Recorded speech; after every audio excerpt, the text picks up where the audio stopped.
Olá, espectador e espectadora do Bom de Ler. Com muita alegria, voltamos hoje ao nosso formato original, depois da experiência maravilhosa que a gente teve lá na Casa Bom de Ler, na Flip. Durante esse mês de agosto, o Bom de Ler se dedicou a colocar no ar o material que a gente captou, gravou lá em Paraty.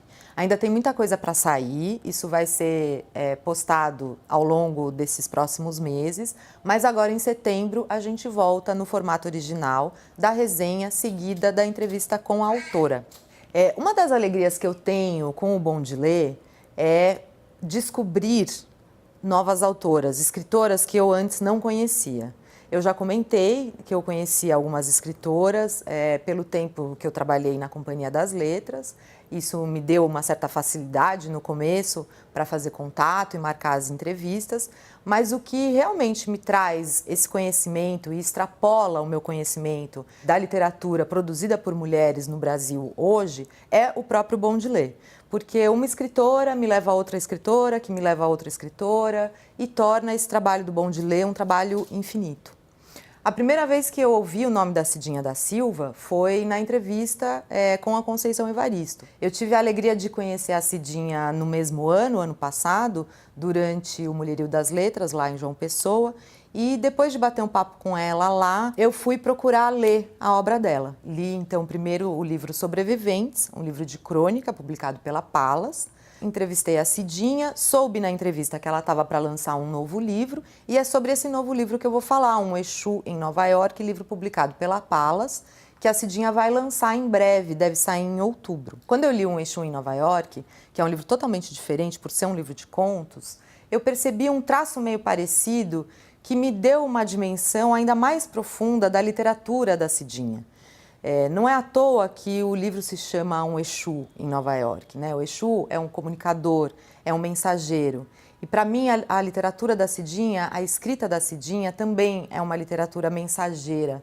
É uma literatura que vem para resgatar uma ancestralidade que quando eu leio nos contos, nessa ficção, é uma ancestralidade na qual eu me reconheço. É uma ancestralidade que me engloba, que me envolve e que me apaixona e que eu imagino que seja uma ancestralidade de todos nós. Então, bora ler Cidinha da Silva, bora conhecer mais das escritoras brasileiras contemporâneas. Epa, rei!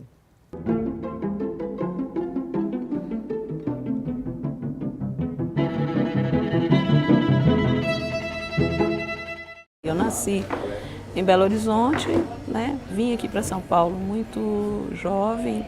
Depois morei um período no Rio de Janeiro, morei 4 anos no Rio.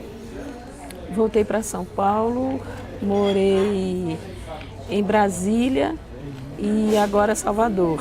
E essa coisa do Brasil, da circulação pelo Brasil, tem muito a ver com o meu trabalho, né? O meu trabalho sempre me levou para muitos lugares. Por exemplo, eu estava em Campo Grande trabalhando meu primeiro livro, que é o Cada Tridente em Seu Lugar, e nesse livro tem uma história que se chama Domingueira, uma crônica que se chama Domingueira, que fala sobre bailes black no início dos anos 80, mais especificamente sobre os pentes, que as pessoas, que é uma fascinação que eu tenho, os pentes que as pessoas usavam para pentear o cabelo crespo naquele momento, fazer o Black Power, que hoje voltou à moda e tal. E então, ao ler essa história, uma pessoa de lá de Campo Grande que estava ouvindo a história começou a contar a história dela com os pentes. E eu criei essa história que está no Sobreviventes a partir dessa narrativa, que foi feita numa roda de discussão do meu primeiro livro, Cada Tridente em Seu Lugar. Então, esse diálogo com as pessoas, a partir dos meus escritos, me alimenta muito. A gente faz esse exercício, né, de se deslocar para diferentes lugares, situações, cria personas, né, e fala a partir desses lugares de criação, desses lugares de reinvenção do mundo, né? E de tentativa, e nessa reinvenção existe uma tentativa flagrante de destacar aspectos que talvez não sejam aqueles aos quais as pessoas estão mais atentas, né? Aqueles que são mais evidentes. Quem exercita a arte da crônica procura as camadas interiores das coisas, né? Procura circular por lugares, por aspectos, por ângulos que são os menos óbvios. Quanto mais isso acontece, mais interessante a crônica se torna. Como é que você lida com esse trânsito pelos gêneros? No caso da dramaturgia, até hoje as peças que eu fiz foram por encomenda. A primeira delas pela Companhia Capulanas de Arte Negra, né? É um grupo de teatro e dança de mulheres negras da Zona Sul de São Paulo. E as outras duas encomendadas pelos Crespos, que também são uma companhia de teatro negro aqui de São Paulo. Então, como são textos escritos por encomenda, eu tenho uma demanda e atendo, né, a essa demanda. Com relação aos outros textos, os outros gêneros, o texto, a história acaba pedindo um formato. Agora, por exemplo, eu estou trabalhando num livro de contos, meu primeiro livro de contos. E aí eu noto os cacoetes da crônica, né? Eu noto os cacoetes da crônica, uma coisa de querer falar com o leitor no meio do texto, falar de maneira direta, né? Ou o narrador falar comigo, falar com a autora, que são coisas que eu uso na crônica, né?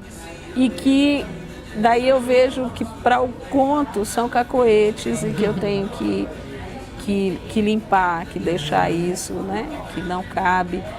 E também, às vezes, um texto fica muito bom, mas ele não é um conto, ele é uma crônica.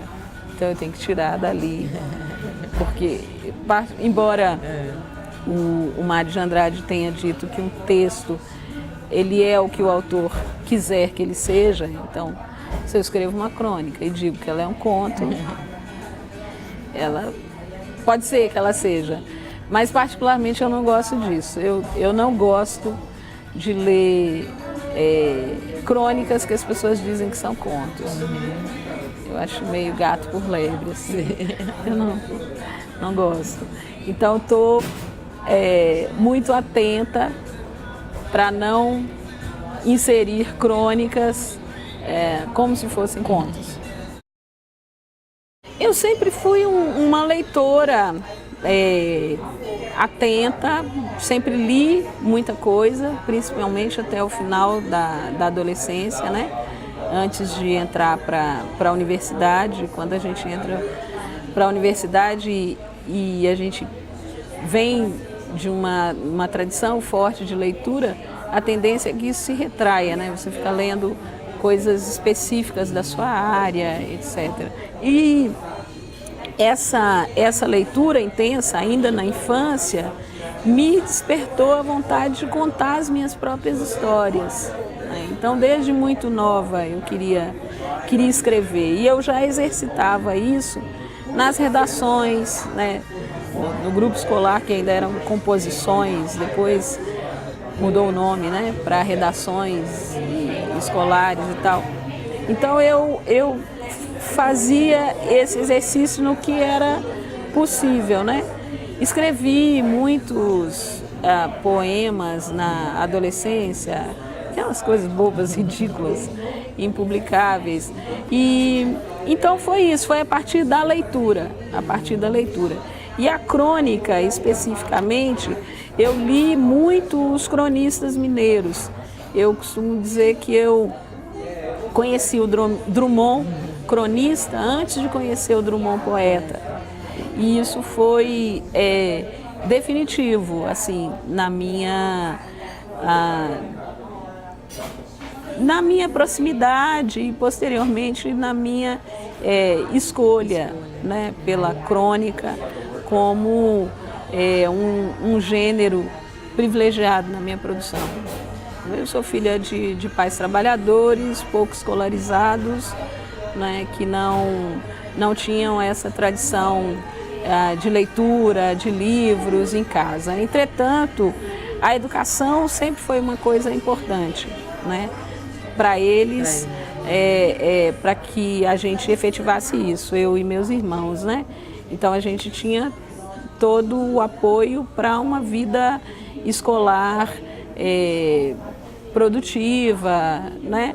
Dentro dos limites de uma família operária, uma família de poucos recursos então, era econômicos. valorizado que né? você fizesse uma universidade, né? Não, porque isso não estava no universo deles, né? Isso não estava no universo deles. Quem leva a universidade para casa sou eu, né? Então, eu sou a primeira pessoa da minha família materna a entrar para uma universidade. Na minha família paterna, tinha talvez uma prima, a Cristina, que a gente entrou mais ou menos juntas. Ela entrou um ano antes de mim, então eu fui a segunda na minha família paterna. Isso depois se modificou, né? Com o governo Lula, a partir de 2003, meu irmão mais novo é 12 anos mais novo do que eu. E os meus primos, boa parte dos meus primos que são mais novos do que ele, né, já pegaram o governo Lula e fizeram universidade, boa parte deles pelo ProUni, né? Então mudou o perfil da família negra em relação à escolaridade no Brasil, e a minha família está inserida nisso, né? Então, mas eu descobri a leitura pelas revistas em quadrinho, né? Eu lia muito quadrinhos, nem me lembro direito como é que as revistas chegavam na minha casa. Eu sei que eu tinha muitas revistas em quadrinhos, lia, e na quinta série aí tinha biblioteca na escola onde eu estudava. Tive a sorte de estudar eu morava em Contagem, a rede municipal com 14 escolas novinhas, professores recém-concursados, etc. A rede começou junto conosco, com a nossa quinta série. A gente tinha terminado a quarta, foi para a quinta, então a gente inaugurou essas escolas, que eram equipamentos ótimos, com bibliotecas, né? Então eu era frequentadora assídua da biblioteca, li muita coisa ali, e em outras bibliotecas públicas também. Eu sou uma frequentadora de bibliotecas públicas, né? Uma grande emoção que eu tive foi lançar um dos meus livros na Biblioteca Pública Estadual Luiz de Bessa, em Belo Horizonte, que é uma biblioteca que eu frequentei muito, que eu utilizei para estudar para o vestibular. Esse programa que eu integro, que é um doutorado multi-institucional e multidisciplinar em difusão do conhecimento, na UFBA, tem que defender em 2019. O tema que eu trabalho é um tema muito caro a mim, sobre o qual eu já organizei um livro, e foi justamente esse livro que me levou para o doutorado, que é um livro que se chama Africanidades e Relações Raciais, Insumos para Políticas Públicas na Área do Livro, Leitura, Literatura e Bibliotecas no Brasil. Eu reuni 48 especialistas, 25 homens, 23 mulheres, que escreveram sobre esse tema, pensando, né, livro, leitura, literatura, bibliotecas, com recorte de africanidades e relações raciais, dirigido a políticas públicas, a formulação de políticas públicas. O meu marco finalizador da pesquisa seria a terceira Conferência Nacional de Cultura, que ocorreria em 2016. Em 2016, num dado momento, nós não tivemos mais Ministério da Cultura, né? Nós não tivemos mais Ministério da Cultura. Então, o marco final da pesquisa será o golpe. É o golpe. E a importância do movimento negro para impulsionar a sua literatura? Teve essa importância? Teve. Você... O movimento negro me formou. né? Você começou Me publicando formou. pelos cadernos? Não, nunca publiquei em Cadernos Negros. Eu nunca publiquei nos Cadernos Negros, não. Eu atuei durante muitos anos numa instituição chamada Gueledés, Instituto da Mulher Negra, que nesse ano de 2018 está completando 30 anos. Né? Ah, é uma grande referência. Sim, eu passei 13 anos da minha vida lá. Cheguei à presidência da instituição muito jovem, eu tinha 34 anos quando eu presidi Gueledés. E o movimento negro me ensinou muito, né? E eu tive a graça de trabalhar durante muitos anos ao lado de Sueli Carneiro, né?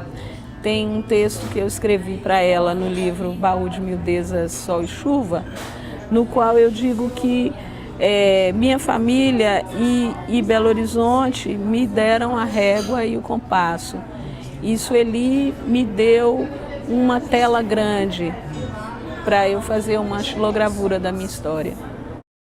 Quando eu tinha 19, 20 anos, eu conheci duas pessoas que foram definidoras na minha vida, que foram a Leda Martins, que é professora da UFMG, é uma estudiosa de teatro, né? Estudou o teatro negro do Abdias do Nascimento, fez um livro belíssimo chamado A Cena em Sombras, que é uma leitura estética do TEM, né, do teatro negro e tal.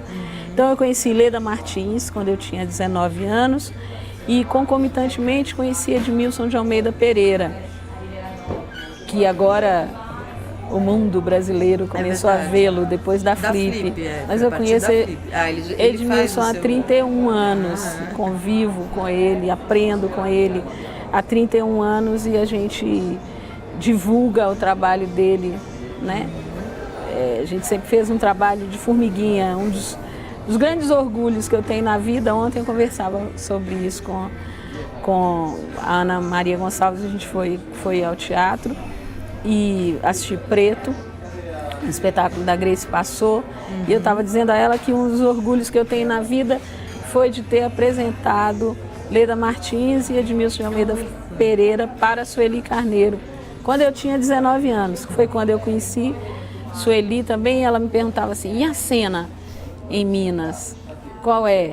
Quem são as pessoas importantes? Quem são as pessoas de referência lá? E eu falava do Edmilson e da Leda Martins. Então, inicialmente foram essas duas referências negras grandes, né? Depois, quando eu já tinha uns 23, já em São Paulo, conheci outra pessoa que também foi definidora para mim, que foi Elisa Lucinda, né? Eu conheci Elisa Lucinda apresentando, quando ela não tinha livro ainda, né? Quando ela não tinha livro impresso ainda, e fazia um trabalho de divulgação dos poemas dela, etc. E outra pessoa que foi avassaladora para mim, eu conheci com 17 anos, foi a Adélia Prado. Conhecer a Adélia Prado, eu me lembro que assisti um programa de televisão com a Adélia, um programa de entrevistas que passava no domingo à noite, no fim da noite, e me lembro de na segunda-feira, depois que terminou a minha aula, percorrendo os sebos todos de Belo Horizonte, procurando o livro dela, Bagagem, né? E encontrei o livro e li, reli, virou livro de cabeceira, decorei. A gente vive um cenário no qual as pessoas mais jovens, e não só as mais jovens em termos de faixa etária, mas em relação a gente que mesmo sendo mais velha chegou depois, já pegou esse momento, a gente está publicando de meados dos anos 2000 para cá, a gente pega um cenário muito mais propício, né? O que essa geração de cadernos negros, a geração de Conceição Evaristo, Miriam Alves, Lia Vieira, Geni Guimarães, Esmeralda, eu falei Esmeralda? Esmeralda Ribeiro. Essas mulheres foram fundamentais para criar um ambiente favorável para que nós pudéssemos vir depois, né? E pudéssemos vir já com livros autorais. Muitas de nós publicamos por coletivos, por uma opção, não tanto por falta de opção, como aconteceu nos anos 80, né, um pouco nos anos 90 também. Então, sem dúvida, houve um caminho, né, que foi aberto e pavimentado, né, e que facilita, de alguma forma, o nosso trânsito hoje. Facilidades essas que esbarram no contexto racista abrangente e estruturante que nós vivemos, né? Então, todas as pessoas negras, todas as iniciativas negras esbarram nessas dificuldades estruturais.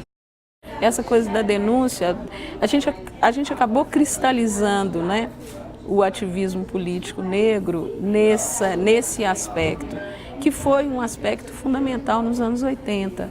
Já nos anos 90 era algo bem mais propositivo, e é desse momento que eu venho, né? E então, na minha literatura, especificamente, quando a questão racial aparece, e ela aparece o tempo todo, é sempre de maneira a desconstruir o racismo, a desconstruir a branquitude e a dar relevo aos sujeitos que fazem essa desconstrução e aos mundos novos que esses sujeitos constroem, né? As propostas de análise do mundo, de inserção no mundo que esses sujeitos negros fazem. Isso me interessa muito. E, paralelamente a isso, de maneira mais enfática até, eu trabalho com as africanidades, que são aquilo tudo que a gente bebeu e bebe, né? No meu caso, mais especificamente das tradições africanas, e que a gente reinventa. Esse é o grande cenário da diáspora africana, não é? Essa reinvenção possível de África que a gente fez nos lugares para os quais nossos ancestrais foram forçadamente levados. E essa reinvenção, no meu caso, ela tem pitadas de contemporaneidade que me interessam muito. Eu gosto muito de dialogar com meios de comunicação de massa, né? Televisão, novela, com cartoon, novela, com futebol, com coisas que estão na vida cotidiana das pessoas, e eu sou uma dessas pessoas, né? Eu sou uma dessas pessoas. O que me diferencia é uma ênfase, um foco detido na observação. Eu só insisto assim, que mais do que a denúncia, né?